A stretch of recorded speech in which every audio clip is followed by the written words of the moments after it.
சம்பத் அவர்களை ஒரு ஆரம்பத்தை கேட்டதோடு வருக என்று அன்போடு வரவேற்று வருகின்றோம்.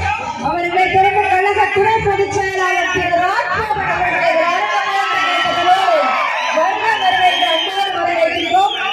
கழக கொள்கை பரப்பு இணை செயலாளர் திரு லயோலா மணி அவர்களை ஒரு ஆரம்பத்தை கேட்டதோடு வருக என்று அன்போடு வரவேற்கிறேன். இவர்களோடு இணைந்து நம்முடைய தமிழக வெற்றி கழகத்தின் முன்னோடிகள் அனைவரையும் வேலைக்கு வருமாறு ஒரு அரங்கமேந்த கேட்டதோடு வருக என்று அன்போடு வரவேற்று எங்கள் வளவனம் வங்காள தமிழ் என்று சங்கே முழங்கு என்று சொல்லி தமிழ் மகன் நம் தாய்க்கு வாழ்த்து, தமிழ் தாய் வாழ்த்து.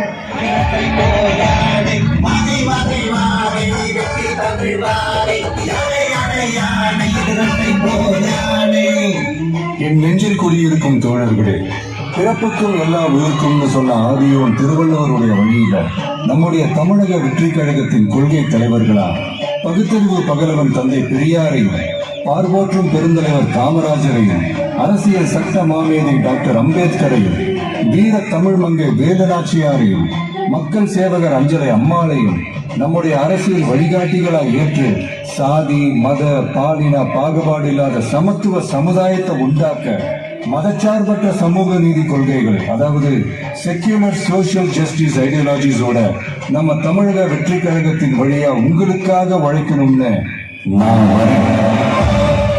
வீரர்களின் தியாகத்தை எப்போதும் போற்றுவேன். நமது அன்னை தமிழ் மொழியை காக்க உயிர் தியாகம் செய்த மொழி போட்டி நிறைவேற்றும் வகையில் தொடர்ந்து பாடுபடுவேன். இந்திய அரசியலமைப்பு சட்டத்தின் மீதும்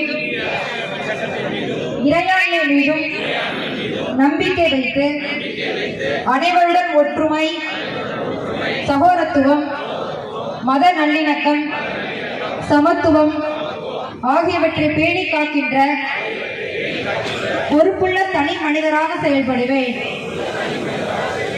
மக்களாட்சி, மதச்சார்பின்மை, சமூக நீதி பாதையில் பயணித்து என்றும் மக்கள் நல சேவகராக கடமை ஆற்றுவேன் என்று உறுதியளிக்கின்றேன்.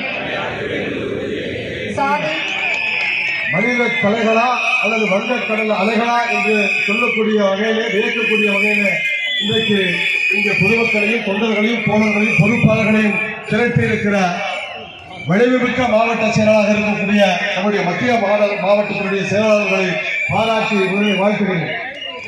அன்பார்ந்த பெரியோர்களே, தமிழக வெற்றி கழகத்தினுடைய 3ஆம் ஆண்டு தொடக்க நாள் பொதுக்கூட்டமாகவும் அதே வேளையிலே கொள்கை விளக்க பொதுக்கூட்டமாகவும் ஒரு மாநாடாக நடந்து கொண்டிருக்கிற இந்த பொதுக்கூட்டத்திற்கு தலைமையேற்றிருக்கிற மத்திய மாவட்டத்தினுடைய செயலாளர் ஆற்றல் செயல் வீரர் ஏ முகமது பர்வேஸ் அவர்களை வருக என நெஞ்சார வரவேற்கிறேன். தமிழக வெற்றி கழக கோட்டையாக மாற்றி வைத்திருக்கக்கூடிய ஒரு இளம் தலைவர், இளைஞர்கள், பெரியவர்கள், ஆண்கள், பெண்கள், தொழில் முனைவோர்கள் என பாகுபாடின்றி அத்தனை அவர்களாலும் கொண்டாடப்படுகின்ற ஒரு இளம் தலைவர். இப்படை போற்றி எப்படை வெல்லும் என்ற தாரை மந்திரமாக வைத்திருக்கக்கூடிய மத்திய மாவட்ட செயலாளர், அன்பிற்கும் பாசத்திற்கும் உரிய திரு முகமது பர்வேஸ் அவர்களை தலைமை உருவாக்க வருமாறு அரங்கமேந்த கைத்தோடு வருக என்று அன்போடு வரவேற்று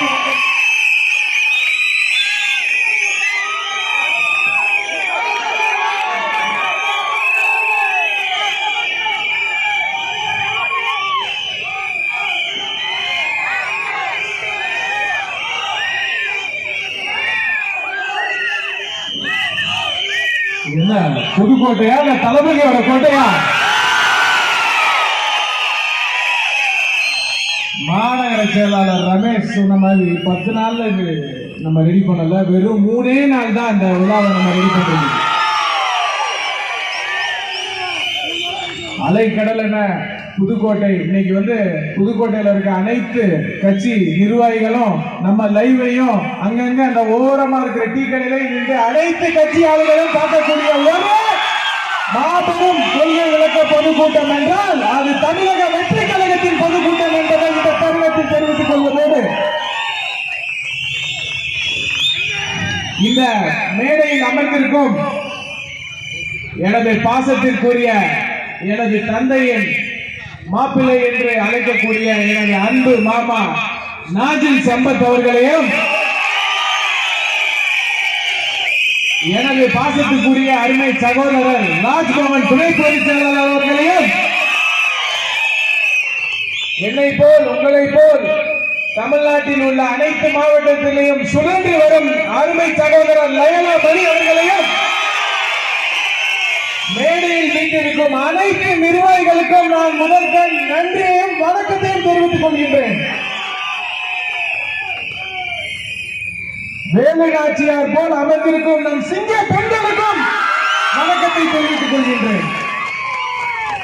இதுல நீங்க பாத்தீங்கன்னா அதிக சவுண்ட் இந்த சிங்க பெண்கள் தான் இருக்கு. இன்னும் ஒரு தடவை நிரூபிக்கும் சிங்க பெண்கள் ஒரு சவுண்ட் கொடுங்க. அதே மாதிரி ஆண்களும் குறைச்சல் கிடையாது, ஆண்களும் தயாரா இருக்காங்க, ரெடியா இருக்காங்க. எனவே எது பண்ணாலும் தமிழக வெற்றி கழகம் புதுக்கோட்டையில எது பண்ணாலும் குற்றங்கிறாங்க. சைக்கிள் ஓட்டினாலும் குற்றம், குரல் கொடுத்தாலும் குற்றம், எல்லாத்துக்கும் குற்றம்னா அதுக்கு ஒரு கேஸ், இதுக்கு ஒரு கேஸ், எல்லாத்துக்கும் கேஸ போட்டுக்கிட்டே இருங்க. அவ்வளவு பயம் தமிழக வெற்றி கழகம் தான். 5000 ரூபாய் காசு எல்லாருக்கும் வந்திருக்கும். அது தலைவர் தளபதியால கிடைத்த பணம். அதை மனசுல வச்சுக்கோங்க. ஊருல சொல்லுங்க, கிராமமா சொல்லுங்க. அந்த 5000 ரூபாய்ங்கிறது உரிமை தொகை, தளபதி விஜய் அண்ணன் அவர்களால் கிடைக்கப்பட்ட அந்த உரிமை தொகை. அதை மட்டும் நம்ம மனசுல வச்சுக்கிட்டு இப்ப நான் உங்களுக்கு என்ன சொல்றேன்னா, தேர்தல் நெருங்கிருச்சு. இனி வீடு வீடா வார்டு கிளை வாரியா நம்ம பெண்களும் ஆண்களும் இணைந்து ஒவ்வொரு கிராமங்களா போய் நம்ம இனிமே வேலை பார்க்கணும். அது மட்டும் இல்லாம அனைத்து நிர்வாகிகளோட ஒத்துழைப்போட நம்ம விசில் சின்னத்தை பட்டி தொட்டி எங்கோ பரவ வைக்கணும். எல்லாருக்கும் இப்பவே தெரிஞ்சிருச்சு, தெரியாம இல்ல. இருந்தாலும் வயதானவர்கள் முதல் எல்லாருக்கும் நம்ம தெரியப்படுத்தணும் நம்மளுடைய விசில் சின்னத்தை. இது மட்டும் இல்லாம நம்மள அண்டர் எஸ்டிமேட் ரொம்ப பண்றாங்க. அண்டர் எஸ்டிமேட் பண்றவங்க எல்லாத்துக்கும் தேர்தல் முடிஞ்சோன்னா ஒரு மிகப்பெரிய விடை கிடைக்கும் என்பதை இந்த தருணத்தில் தெரிவித்துக் கொண்டு, 2வது வகை இருட்டு, 3வது வகை உருட்டு. சொல்லுங்க, திமுக எத்தனை வகைப்படும்?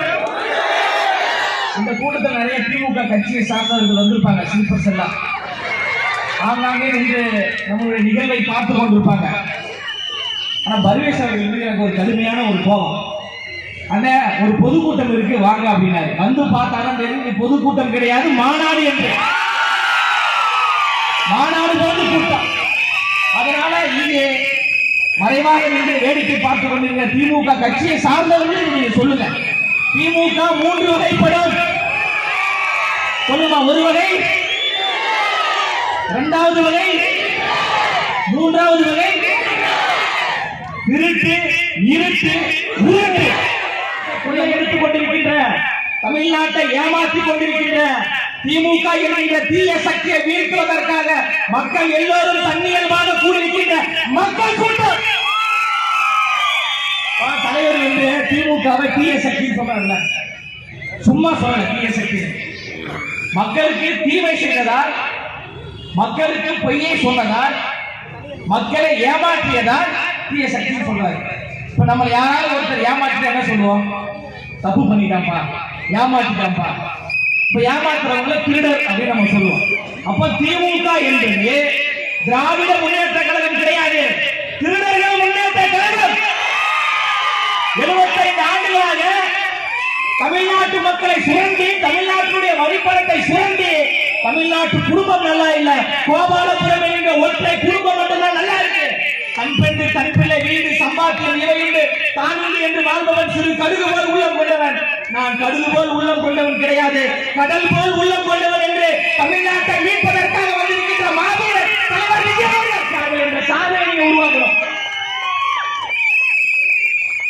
ஒருத்தர் எம்எல்ஏ ஒருத்தர் முத்துராஜா அவர் பேரு. அவர் முத்துராஜா கிடையாது, அவர் சொத்தராஜாவா இருக்கார். ஏன்னா மக்களுக்கு சேவை செய்வதற்காக நீங்க சட்டமன்ற உறுப்பினராக வந்தீங்களா, இல்ல சட்டமன்றத்தில் உதயநிதி ஸ்டாலினுக்கும் முதலமைச்சர் அவர்களுக்கும் துதிபாடுவதாக நீங்க வந்தீங்களா? அதனால நீங்க போன்ற இந்த சொத்தராஜா முத்தராஜா போன்ற எல்லா ஆட்களையும் எங்களுடைய தங்கராஜாவாக இருக்கிற பரிவேஷம் அவர் வந்து சாதாரண நபர் கிடையாது. இந்த புதுக்கோட்டை மக்களுக்காக ஏகப்பட்ட உதவி. கொரோனா காலகட்டத்தில் பல்லாயிரம் லட்சங்களை மக்களுக்கு வாரி இறைத்த மன்னன் பரிவேஷம். கொரோனா காலகட்டத்தில் எல்லோரும் வெளியே வருவதற்கு பயந்தாங்க. தைரியத்தோடு களப்பணி செய்த நர்ஸ், டாக்டர்ஸ், தூய்மை பணியாளர்களை தேடி சென்று அவர்கள் எல்லோருக்கும் தங்கம் கொடுத்தவர் எங்களுடைய தங்கமாக இருக்கக்கூடிய பரிவேஷம். மாற்றுத்திறனாளிகளுக்கு பல உதவிகளை செய்திருக்கிறார். அவர் ஏற்கனவே மக்களால் வெற்றியை கொடுக்கப்பட்ட ஒரு நபருங்க. அவர் ஒரு மாமன்ற உறுப்பினர். தலைவர் அவர்களுடைய வெறும் முகத்தை மட்டுமே மக்களிடம் காமிச்சு வெற்றி வாங்கிக்கூடிய எங்களுடைய மாமன்ற உறுப்பினர். நாளைக்கு அவருக்காக எங்க தலைவரே பிரச்சாரத்துக்கு வரும்போது என்ன நடக்கும்னு நீங்க யோசிச்சு பாருங்க. பேப்பர்ல தலைவரின் முகத்தை காமிச்சே வெற்றி பெற்ற அவர் நாளைக்கு தலைவரோடு வருகின்ற பொழுது தமிழ்நாட்டிலேயே அறுதி பெரியார் வாக்கு வித்தியாசத்தில் வெற்றி பெற்ற வேட்பாளர் என்று வருவதற்கான வாய்ப்புகள் இருக்கிறது. ஒரு அரசு மருத்துவமனையில கடுமையான பல கட்ட சோதனைகளுக்கு பிறகு பிறந்தார். அந்த ஏழை வீட்டில் தான் பிறந்தார், மாளிகையில் அல்ல. ஒரு குடிசையில் குடிலில் தேவகுமாரன் இயேசுபிரான் பிறந்ததை போல சாலிகிராமத்தில் எங்கள் வெற்றி தலைவர் ஒரு ஏழை வீட்டில் பிள்ளையாக பிறந்தார். அவர் பிறந்த அந்த நன்னாளில் அன்றைய தினம் பிறக்கிற அரசாங்க மருத்துவமனையில் பிறக்கிற குழந்தைகளுக்கு தங்க மோதிரம் போட்டுக் கொண்டிருக்கிறார் எனது கழக மாவட்ட செயலாளர் பர்வேஸ். இது கொள்கை விளக்க பொதுக்கூட்டம், 3ஆம் ஆண்டு தொடக்க விழா. எப்படி இவர்கள் 3ஆம் ஆண்டு தொடக்க விழாவில் இத்தனை பெரிய கொள்கையை முன்னெடுத்து போகிறார்கள் என்று ஏற்பவர்கள் அறிந்துள்ளீர்கள். பிறந்த குழந்தைக்கு தங்க மோதிரம், வளரும் குழந்தைக்கு ஒட்டிப்பால் முட்டை திட்டம், படிக்கும் குழந்தைக்கு விஜய் படிப்பகம். திமுக குடிப்பாக நடக்கும் கட்சி அல்ல, படிப்பாக நடந்த கட்சி தான். படிப்பில் வென்றால் தளபதி கல்வி உரிமைகள், கல்லூரி சேர தளபதி கல்வி உதவித்தொகை, விபத்தில் சிக்கியோரை காக்க தளபதி குறுமியகம், பாமர மக்களை பாதுகாக்க விஜய் வெளியகம், வாழ்வு குறுக்க குறுமியகம், வைகை நிறைக்க விஜய் ஜெயலலிதா விருந்தகம். ஒரு சர்க்காரை நடத்தி கொண்டிருக்கிற சர்க்கார். இத்தனை பெரிய சமூக சேவை மனப்பான்மையோடு 28 ஆண்டு காலம் இந்த மண்ணுக்காக மக்களுக்காக உழைத்து இவர்களுக்கு நல்லது நடக்கணும்னு அரசியலுக்கு வந்தால் எத்தனை சோதனைகள், எத்தனை அவமானங்கள், எத்தனை தாக்குதல்கள், ஏளனங்கள், அவச்சொல், வசை மாறி. எல்லோரும் கர்ணன் திரைப்படம் பார்த்துவிட்டீர்கள். மகாபாரத போர் நடந்து கொண்டிருக்கிறது. கர்ணன் வந்த தேரு சக்கரம் பள்ளத்தில் விழுந்தது. அவருடைய தேரோட்டி அவரை கைவிட்டார். கீழே இறங்கிய கர்ணன் தானே சக்கரத்தை நிமிர்க்க போராடுகிறார். இதுதான் சமயம். தாக்குதல் நடத்துகிறார் கிருஷ்ண பரமாத்மா. அர்ஜுனன் அம்பு விடுகிறார். ஒரு அம்பு கர்ணனின் நெஞ்சை குலைக்கிறது, ரத்தம் வருகிறது. ஒரு அம்பு உடலை கிளைக்கிறது, மேலையை கிளைக்கிறது, மேலே கிளைக்கிறது. ஒரு கட்டத்தின் மேல் எரியப்படுகிற அம்புகள் எல்லாம் மலர் மாலையாக விழுகிறது. அர்ஜுனன் ஆச்சரியப்பட்டு போனார். கிருஷ்ணா, நான் கோபத்தோடு எரிகிற அம்புகள் எப்படி கர்ணன் மீது மட்டும் விடுகின்ற போது மலர் மாலையாக விடுகிறது? அதற்கு கிருஷ்ண பரமாத்மா சொன்னார், நீ யாரோ ஒருவர் மீது எடுத்து எரியவில்லை, கோபத்தை வீசவில்லை. அது யார் தெரியுமா? தர்மத்தாயின் தவப்புதல்வனான தர்மத்தாயின் தவப்புதல். அவர் செய்த